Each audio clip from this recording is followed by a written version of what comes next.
ہاں یہ الگ بات ہے کہ اگر شوہر ناروا زیادتی کرتا ہے اور بالکل بے رحم ہے یا ایسا کوئی مطالبہ کرتا ہے کہ جو ناجائز میں آتا ہے، وہ تو نہیں پورا کرنا. جیسے آپ کو بتایا گیا کہ فطری طریقے کے علاوہ کوئی بھی ایسا طریقہ خواہ وہ شوہر اور بیوی کے درمیان ہی کیوں نہ ہو اسے حرام قرار دیا گیا، چاہے وہ عمل قوم لوط سے ملتا ہو یا اورل سیکس ہو. یہ تو ناجائز ہے ہی، لیکن فطرت کے دائرے میں. اور اس میں بنیادی چیز جو باہم کاؤنٹ کرتی ہے وہ باہم ایک دوسرے کے ساتھ کوآپریٹ کرنا ہے، ایک دوسرے کے مزاج کو سمجھنا ہے اور ایک دوسرے کے ساتھ تعاون ہے. لیکن آپ دیکھیں کہ ہمیشہ آئیڈیل صورتحال نہیں ہوا کرتی، ہر شخص اتنا کنسیڈریٹ نہیں ہوتا. لیکن اللہ تعالیٰ نے عورت کو جہاں شوہر کو باہر کی مشقت دی نا، کتنی مشقت ہوتی ہے گرمی میں، دھوپ میں. مثلاً ہر شخص کا ایئر کنڈیشنڈ آفس تو نہیں ہے کہ وہ وہاں بیٹھ کے کام کر رہا ہے. بہت سے مرد سڑکوں پہ سڑکیں بنا رہے ہیں دھوپ میں کھڑے ہو کر، کچھ کھیتوں میں کام کر رہے ہیں، کٹائیاں کر رہے ہیں فصلوں کی، کوئی اور مکان بنا رہے ہیں، دھوپ میں کام کر رہے ہیں. تو مرد اگر سارے دن کی باہر مشقت کرتا ہے تو وہ بھی ایک پینفل کام ہے، اور اس نے محنت کی اور بیوی کے لیے سارا آرام فراہم کیا، کھانا پینا باقی ضروریات. اب اگر بیوی کو اس کا مطالبہ پورا کرنے میں تھوڑی تکلیف ہو رہی ہے تو کیا ہوا کہ موڈ نہیں ہے، دل نہیں مان رہا، تو کیا ہوا؟ نہ صحیح. لیکن اس کے باوجود جو عورت یہ سمجھتی ہے کہ میں اپنے موڈ کے خلاف جا کر بھی اگر اپنے شوہر کو راضی کرتی ہوں تو یہ میرے رب کی رضا حاصل کرنے کا ایک ذریعہ ہے، تو آپ دیکھیں کہ یہ وہ چیز ہے جس کا صلہ آپ کو اللہ دنیا میں دے دے گا.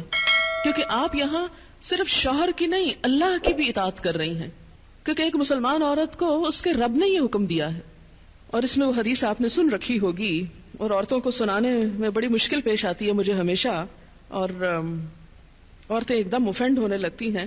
لیکن بات یہ ہے کہ چونکہ اللہ کے رسول صلی اللہ علیہ وسلم نے فرمایا ہے اور ہم ان کا نام سن سن کے روتے ہیں محبت میں اور نعتیں سن سن کے جھومتے ہیں، تو یہ حکم بھی آپ کا مان لینا چاہیے اور اس حدیث کو بھی سن لینا چاہیے اتنی ہی خوشی سے جتنی خوشی سے ایک نعت سنتے ہیں. نبی صلی اللہ علیہ وسلم نے فرمایا جب مرد اپنی بیوی کو اپنے بستر پر بلائے اور وہ نہ آئے تو صبح تک فرشتے اس پر لعنت کرتے ہیں. بخاری کی روایت ہے کتاب النکاح.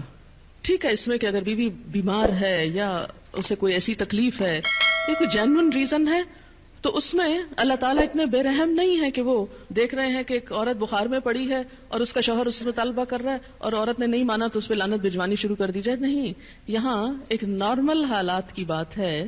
ایک عام حالات میں ایک عورت اگر اطاعت نہیں کرتی یا بات نہیں مانتی، اور اسی لیے ایک اور حدیث ہے، حضرت ابو ہریرہ کہتے ہیں کہ آپ صلی اللہ علیہ وسلم نے فرمایا اگر عورت کا خاوند اس کے پاس موجود ہو تو وہ اس کی اجازت کے بغیر نفلی روزہ نہ رکھے.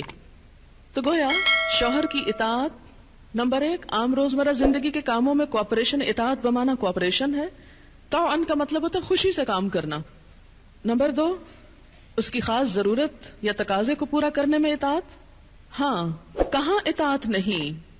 جب وہ کوئی حرام کام کرنے کو کہے، جب وہ کوئی ناجائز کام کرنے کو کہے، جب وہ اللہ اور اس کے رسول صلی اللہ علیہ وسلم کی مرضی کے خلاف کام کرنے کو کہے. لا طاعت لمخلوق فی معصیت الخالق. مخلوق کی اطاعت جائز نہیں خالق کی نافرمانی میں. اگر اللہ تعالیٰ کسی کام پہ ناراض ہے وہ اطاعت جائز ہے. بہت سی خواتین کو دیکھا ہے جہاں اللہ کی نافرمانی ہو رہی ہے وہاں تو شوہر کی بات بھاگ بھاگ کے مانی جا رہی ہے، اس لیے کہ وہ اپنے نفس کے مطابق ہے نا. آپ سب جانتے ہیں کہاں کہاں. لیکن جہاں شوہر کی اطاعت اللہ کی رضا کے مطابق ہے لیکن ہماری رضا کے خلاف ہے تو پھر ہم وہاں نہیں بات مانتے. تو بسا اوقات ہم بظاہر اللہ کی رضا کا لیبل تو لگاتے ہیں، ہوتی اندر سے اپنے نفس کی اطاعت ہے، اور بعض اوقات شوہر کی اطاعت کا لیبل لگاتے ہیں لیکن وہاں بھی اصل میں نفس کی اطاعت ہوتی ہے کہ ہمارا اپنا دل وہی چاہ رہا ہوتا ہے جو شوہر چاہتا ہے اس وقت. بعض اوقات کئی غلط کام شوہر چاہتے ہیں نا کہ بیوی کرے، ہم خود بھی وہ چاہ رہے ہوتے ہیں ساتھ، اس لیے آڑ لے لیتے ہیں جی شوہر نہیں مانتے. مثلا سر ڈھکنا شوہر کو پسند نہیں، کیا کریں، اب شوہر کی اطاعت بھی تو اللہ ہی نے کہا ہے. یہاں شوہر کی ہم 100% اطاعت کو تیار ہو جاتے ہیں کیونکہ اندر سے اپنا دل جو ساتھ ہے. لیکن جب رات کو شوہر بلائے وہاں اپنا دل نہیں، لہذا چاہے اللہ تعالیٰ کتنا ہی فرمائے سب اطاعت بھول جاتے ہیں. تو ایک مسلمان عورت، ایک فرما بردار عورت شوہر کے لیے اطاعت گزار ہے. میں کہتی ہوں کہ اگر عورتیں صرف اس آیت کے چھوٹے سے حصے جو 2 لفظ پر مبنی ہے، فالصالحات قانتات پر عمل کریں، ان کے گھریلو زندگی کے 50% مسائل خود حل ہو جائیں گے، آدھے مسئلے یہیں سے حل ہو جائیں گے. کیونکہ مرد سیٹسفائیڈ ہوگا، اس کی نگاہیں اور عزت محفوظ ہوگی، تو وہ اپنا کوئی بھی کام دل جمی سے کر سکے گا. اگر وہ مطمئن نہیں گھر کی طرف سے، تو گھر تو کیا باہر بھی وہ کام درست طور پر نہیں کر سکے گا.